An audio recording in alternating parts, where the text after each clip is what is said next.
Shalom, saudara-saudari. Pada saat hari ini, saya akan menjelaskan untuk pendalaman Alkitab.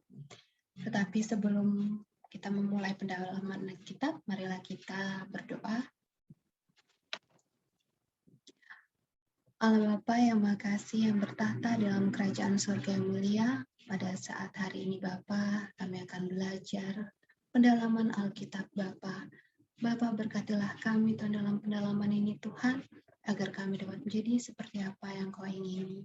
Di dalam nama Tuhan Yesus Kristus, Juru Selamat kami.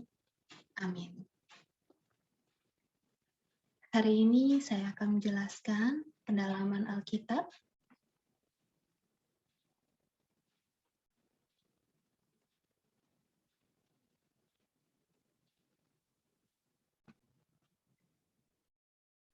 Akan membahas tentang perceraian. Diambil dari kitab Markus 10 ayat 1 sampai 12.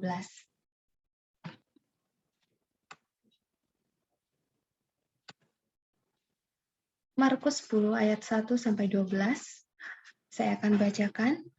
Dari situ Yesus berangkat ke daerah Yudea dan ke daerah seberang Sungai Yordan. Dan di situ pun orang banyak datang mengurumuni dia. Dan seperti biasa ia mengajar mereka pula. Maka datanglah orang Farisi, dan untuk mencobai Yesus mereka bertanya kepadanya, apakah seorang suami diperbolehkan menceraikan istrinya? Tetapi jawabnya kepada mereka, apa perintah Musa kepada kamu? Jawab mereka, Musa memberi izin untuk menceraikannya dengan membuat surat cerai. Lalu kata Yesus kepada mereka, justru karena ketegaran hatimulah, maka Musa menuliskan perintah ini untuk kamu. Sebab pada awal dunia, Allah menjadikan mereka laki-laki dan perempuan. Sebab itu laki-laki akan meninggalkan ayahnya dan ibunya dan bersatu dengan istrinya, sehingga keduanya menjadi satu daging. Demikianlah mereka bukan lagi dua, melainkan satu. Karena itu, apa yang telah dipersatukan Allah tidak boleh diceraikan manusia. Ketika mereka sudah di rumah, murid-murid itu bertanya pula kepada Yesus tentang hal itu. Lalu katanya kepada mereka, barang siapa menceraikan istrinya, lalu kawin dengan perempuan lain, ia hidup dalam perzinahan terhadap istrinya itu. Dan jika si istri menceraikan suaminya dan kawin dengan laki-laki lain, ia berbuat zina. Kita akan membahas mulai dari who. Siapa dalam orang di dalam ayat Markus 10 ayat 1 sampai 12 ini? Tentunya di sini ada Yesus dan juga orang-orang Farisi. Dan siapa pula yang menulis kitab Markus ini? Penulis kitab Markus yaitu Yohanes Markus menceritakan tentang kejadian Tuhan Yesus yang dicobai oleh orang-orang Farisi terkait masalah perceraian. Siapa orang-orang Farisi itu? Orang-orang Farisi adalah pemimpin spiritual Yahudi yang berkembang pada masa Bait Allah kedua, sekitar abad 2 sebelum Masehi. Menurut para ahli, kaum Farisi adalah perkembangan dari kelompok Hasidim. Kelompok Hasidim adalah kelompok yang menganggap diri mereka sebagai orang beragama yang saleh. Orang-orang Farisi adalah kelompok yang berkuasa dan memiliki pengaruh di Israel pada zaman Yesus pada saat itu. Pengaruh yang dimiliki orang-orang Farisi adalah pada bidang agama dan juga politik. Orang Farisi adalah kelompok minoritas di Sanhedrin, semacam dewan mahkamah agama di masyarakat Yahudi, dan hanya sejumlah kecil yang menjadi imam. Mereka memiliki pengaruh lebih besar dalam pengambilan keputusan di Sanhedrin dibandingkan kelompok Saduki. Hal ini disebabkan karena orang Farisi memiliki dukungan dari masyarakat. Kita melihat bahwa orang Farisi ini banyak pengikutnya.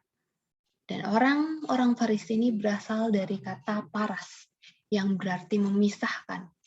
Mereka adalah kelompok yang memisahkan diri atau kaum Puritan Yudaisme yang menghindari dari segala kejahatan dan berusaha menaati hukum lisan maupun hukum tulisan yang secara mutlak sampai kepada hal-hal yang kecil. Di sini, Josepanus memberikan komentar yang menarik mengenai pengajaran kaum orang Farisi ini. Kaum Farisi melekat erat pada bangunan tradisi yang telah diwariskan kepada mereka. Mereka percaya bahwa tradisi nenek moyang ini, walaupun diwariskan secara lisan dan tidak ditemukan dalam kitab Musa, namun telah diberikan Musa di Gunung Sinai sebagai tambahan bagi hukum Taurat. Oleh karena itu, kaum Farisi menganggap bahwa ada dua pewahyuan paralel dari Allah. Yang satu adalah hukum tertulis, yang kedua adalah tradisi lisan. Kedua-duanya sama-sama penting dan sama-sama berkuasa bagi orang-orang Farisi. Farisi juga menjalankan doa dan puasa dan memberikan persepuluhan serta memelihara hukum Sabat. Yesus di sini mengecam mereka sebagai orang munafik dikarenakan mereka lebih mementingkan peraturan sekte mereka daripada mengetahui dan mengerti kehendak Allah sendiri. Walaupun mereka mengklaim mereka memelihara hukum Taurat, sebenarnya mereka hanya mencari perhatian dari apa yang mereka capai di bidang moral dan menyombongkan diri mereka. Di sini, tokoh yang lain adalah Yesus sendiri. Yesus adalah tokoh yang selalu menjadi pusat perhatian dan pembicaraan sejak lahir, di mana Yesus ketika hidup di dunia dalam masa pelayanannya telah menjadi tokoh yang sangat kontroversi dan juga banyak pengikut. Hal ini disebabkan karena sebagian besar percakapan publik Yesus terjadi dalam bentuk perdebatan dengan para pemimpin agama Yahudi pada masa itu, termasuk juga dengan orang-orang Farisi ini. Mereka tidak setuju dengan Yesus, dan sebaliknya, Yesus pun tidak setuju dengan mereka. Golongan Farisi adalah golongan yang paling berpengaruh pada zaman Yesus. Teologi utama dari kaum orang Farisi ini didasarkan pada hukum perjanjian lama. Namun dalam penafsiran terhadap hukum-hukum itu, mereka menggunakan dan menjunjung tinggi adat istiadat nenek moyang mereka. Adat istiadat nenek moyang juga bagi orang-orang Farisi adalah wahyu Allah yang sama nilainya dengan kitab perjanjian lama. Kita akan masuk ke dua, yaitu why. Mengapa orang Farisi menanya Yesus? Di sini di ayat Markus 10 ayat 2, maka datanglah orang-orang Farisi dan untuk mencoba Yesus mereka bertanya kepadanya, apakah seorang suami diperbolehkan menceraikan istrinya? Kita di sini ingin mengetahui, ada apa dan kenapa orang Farisi menanya Yesus? Orang Farisi membuat tradisi dan penafsiran tersendiri tentang Taurat, dan mereka mewajibkan orang-orang Yahudi untuk mengikutinya. Orang Farisi berusaha keras mentaati berbagai tradisi yang ada sama seperti mentaati firman Tuhan di Perjanjian Lama. Mereka membedakan hukum tertulis dan hukum lisan, dan mereka menekankan pentingnya mentaati hukum yang tak tertulis atau oral law itu. Hukum tertulis harus dipelajari dan ditafsirkan dalam terana tradisi lisan untuk memenuhi konteks zaman yang berubah-ubah. Menurut mereka, jika Taurat atau Torah tidak ditafsirkan, maka hukum tersebut tidak kontekstual lagi. Oleh karena itu, mereka juga memiliki kemampuan yang luar biasa dalam menafsirkan Torah atau Taurat.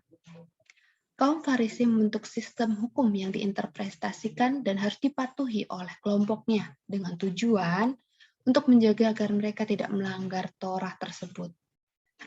Akibatnya orang menjadi terbebani akan hal ini.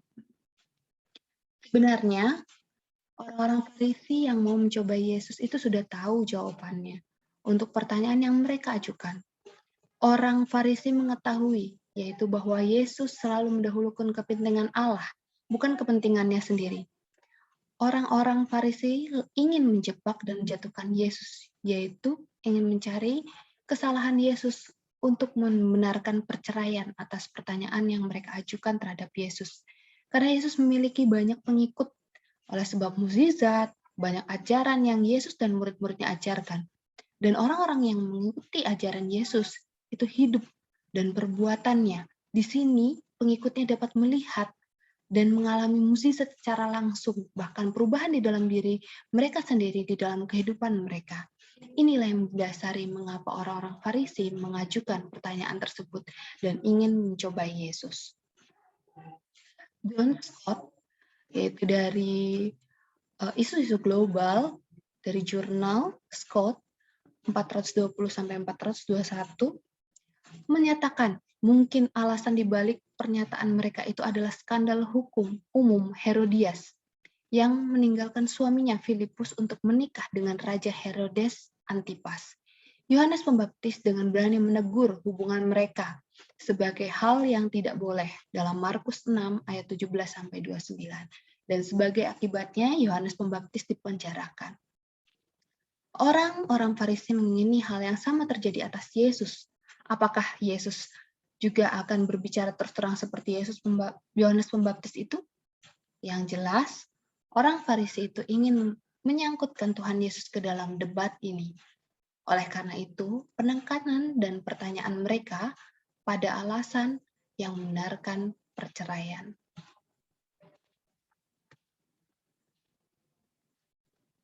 Kemudian apa perdebatan yang terjadi di antara Yesus dan orang Farisi? Di sini ayatnya dari ayat 2 sampai dengan ayat 5 di Markus 10. Maka datanglah orang-orang Farisi dan untuk mencobai Yesus mereka bertanya kepadanya, apakah seorang suami diperbolehkan menceraikan istrinya? Tetapi jawabnya kepada mereka, apa perintah Musa kepada kamu? Jawab mereka, Musa memberi izin untuk menceraikannya dengan membuat surat cerai. Lalu kata Yesus kepada mereka, justru karena ketegaran hatimu lah, maka Musa menuliskan perintah ini untuk kamu. Di sini, pertanyaan yang diajukan oleh orang-orang Farisi berkaitan dengan salah satu pokok pembicaraan atau perdebatan pada saat itu. Para ahli Taurat mengikuti pandangan Hillel beranggapan bahwa seorang suami boleh menceraikan istrinya. Untuk hampir semua alasan, para penganut Syamai pada saat itu bersikukuh bahwa perceraian hanya diperbolehkan apabila terjadi perzinahan. Mencobai di sini. Istilah Yunani yang sama dapat juga diartikan sebagai menguji. Jadi tujuan sebenarnya orang Farisi itu mengajukan pertanyaan kepada Yesus adalah untuk menguji dia. Argumentasi ini berisi usaha untuk membenturkan tindakan Musa yang diakui sebagai guru orang Yahudi, yaitu mengizinkan perceraian dengan surat cerai. Namun di sini jelas bahwa dengan pernyataan Tuhan Yesus yang tidak membuka peluang untuk bercerai. Argumentasi orang-orang Farisi itu bisa juga merupakan usaha untuk memperoleh pembenaran untuk menceraikan istri, kemudian menikah lagi demi memuaskan nafsu tanpa merasa bersalah. Dengan jelas dan tegas, Tuhan Yesus menjawab mereka, karena ketegaran hatimu, Musa mengizinkan kamu menceraikan istrimu, tetapi sejak semula tidaklah demikian. Hal ini tertulis dalam Matius 19 ayat 8 dan juga Markus 10 ayat 5. Orang Farisi ingin untuk Yesus membenarkan halnya perceraian. Hal ini terlihat dari jawaban orang Farisi tersebut yang menjawab pertanyaan Yesus. Musa memberi izin untuk menceraikannya dengan membuat surat cerai. Saat Yesus bertanya kembali sebelumnya, apa perintah Musa kepada kamu? Memberi izin. Peraturan yang ditetapkan Musa ini terdapat dalam Ulangan 24 ayat 1. Perlu diperhatikan di sini bahwa orang-orang Farisi itu tidak menyebutkan syarat yang diberikan Musa dalam mengizinkan perceraian.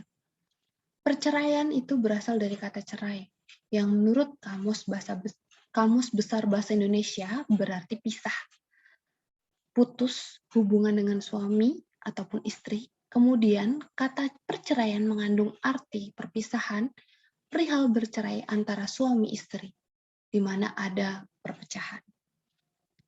Dalam Markus 10 ayat 5-9, Yesus sungguh menekankan untuk tidak bisa bercerai. Dilanjutkan lagi dalam Markus 10 sampai ayat 6 sampai dengan 9, sebab pada awal dunia Allah menjadikan mereka laki-laki dan perempuan Sebab itu laki-laki akan meninggalkan ayahnya dan ibunya dan bersatu dengan istrinya, sehingga keduanya menjadi satu daging. Demikianlah mereka bukan lagi dua, melainkan satu. Karena itu, apa yang dipersatukan Allah tidak boleh diceraikan manusia. Ada hal penting untuk diperhatikan bahwa Tuhan Yesus tidak memberikan jawaban langsung terhadap pertanyaan orang Farisi tentang perceraian. Malahan di sini, Tuhan Yesus berbicara kepada mereka mengenai apa itu pernikahan. Tuhan Yesus merujuk pada perjanjian lama, yaitu dalam Kejadian 1 dan 2, serta menyatakan tidak percaya kalau mereka belum membaca teks-teks tersebut. Pada Markus 6-9, Tuhan Yesus meminta mereka memperhatikan fakta bahwa seksualitas manusia merupakan karya ilahi dan bahwa pernikahan manusia merupakan rancangan dan peraturan ilahi. Tuhan Yesus menggabungkan kedua ayat, yaitu dalam Kejadian 1 ayat 27 dan Kejadian 2 ayat 24, serta mengatakan bahwa Allah adalah yang mengadakan kedua teks tersebut karena pencipta yang sejak semula membuat mereka, laki-laki dan perempuan, juga mengatakan, sebab itu laki-laki akan meninggalkan ayahnya dan ibunya dan bersatu dengan istrinya, sehingga keduanya itu menjadi satu daging. Lalu Tuhan Yesus menambahkan pula serta menegaskan penjelasannya sendiri, bahwa mereka bukan lagi dua, melainkan satu. Dan karena itu, katanya menambahkan larangannya sendiri, apa yang telah dipersatukan Allah, itu tidak boleh diceraikan oleh manusia. Dalam Matius 19 ayat 6 dan Markus 10 ayat 9 telah dinyatakan oleh Tuhan Yesus bahwa perceraian itu tidak boleh. Jadi apa perceraian diperbolehkan? Sekali lagi ditanyakan. Ajaran Tuhan Yesus jelas bahwa ikatan pernikahan bukanlah pengalaman manusia yang naik turun. Aku mencintaimu, aku tidak cinta kepadamu, tetapi kehendak Allah. Mereka menjadi satu daging. Hal itu juga diakui oleh Neo Royal, Moya Rifah, dan Mukhayat Al-Amin, bahwa perkawinan dalam kekristenan bukanlah perkawinan sekedar suka sama suka, atau saling mencintai belaka, akan tetapi perkawinan itu juga cerminan dari gambar Allah. Ada keterlibatan Allah di situ. Ada persekutuan dengan Allah dan hanya maut yang dapat memisahkan. Di sini, Waina I. Goodall dan Rosalind R. Goodall mendefinisikan pernikahan adalah komitmen publik antara seorang laki-laki dan perempuan untuk menjadi satu dan tetap saling setia hingga ajal memisahkan. Dengan demikian, pernikahan Kristen adalah persekutuan hidup antara seorang laki-laki dan seorang perempuan atas dasar cinta kasih yang seutuhnya atau lahir dan batin, yang sifatnya seumur hidup, kecuali maut yang memisahkan. Dan kemudian how? Bagaimana tanggapan Yesus mengenai pernyataan murid-muridnya kembali mengenai perceraian? Bagaimana menindaklanjuti perceraian agar tidak terjadi? Nah, kita bisa lihat di Markus 10 ayat 10-12. Saya akan bacakan. Ketika mereka sudah sampai di rumah, murid-murid itu bertanya pula kepada Yesus tentang hal itu. Lalu katanya kepada mereka, barang siapa menceraikan istrinya lalu kawin dengan perempuan lain, ia hidup dalam perzinahan terhadap istrinya itu. Dan jika si istri menceraikan suaminya dan kawin dengan laki-laki lain, ia berbuat zina. Jadi di sini pernikahan adalah rancangan Allah. Allah adalah pencipta laki-laki dan perempuan sejak semula. Dan dia sendiri membentuk lembaga pernikahan itu. Tujuannya adalah bahwa seksualitas manusia akan mencapai kepenuhannya dalam pernikahan. Dan bahwa pernikahan menjadi sebuah kesatuan, yaitu menjadi satu daging yang terpisah dari yang lain atau eksklusif, penuh kasih, dan cinta seumur hidup. Olehnya pernikahan adalah komitmen monogami seumur hidup. Di sini ditekankan di Matius 19 ayat 6 dan juga Roma 7 ayat 2. Tetapi perceraian itu melanggar perjanjian tersebut. Jadi perceraian itu adalah dosa dan pernikahan kembali dengan orang yang sudah bercerai, baik maupun pria ataupun wanita yang sudah diceraikan merupakan pelanggaran atau kesalahan karena mereka akan hidup di dalam dosa. Di sini telah dijelaskan di dalam Matius 5 ayat 32. Jadi dalam pandangan Allah, orang yang diceraikan itu masih menikah dengan pasangan yang pertama. Karena itu, hidup bersama dengan orang lain berarti perjinahan, karena ini berhubungan dengan seksual dengan orang yang sudah menikah. Jika begitu, jelas sebab istri yang telah diceraikan tidak boleh dinikahi laki-laki lain. Jika dia dinikahi, suami barunya itu dianggap melanggar hubungan nikah yang terlebih dahulu, sekaligus ia membatalkan kemungkinan untuk perdamaian atau rekonsiliasi di antara kedua pasangan pernikahan lebih dahulu. Jadi bagaimana menindaklanjuti perceraian agar tidak terjadi? Nah, kita dibawa untuk melihat kembali pada hakikat pernikahan, yaitu adalah rancangan Allah. Bahwa Allah itu sangat membenci perceraian. Keadaan yang pada awal dunia merupakan petunjuk tentang cita-cita Allah.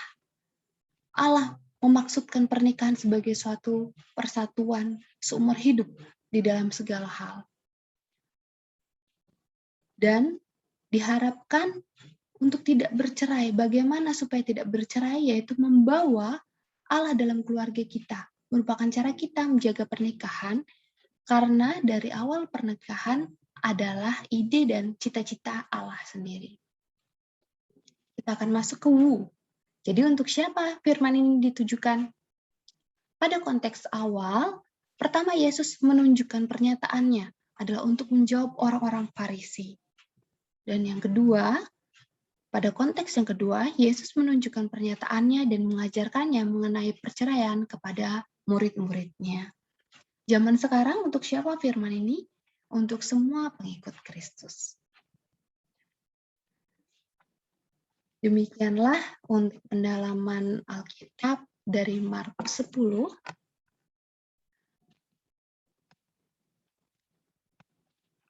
Ayat 1 sampai 12. Tuhan Yesus memberkati. Terima kasih.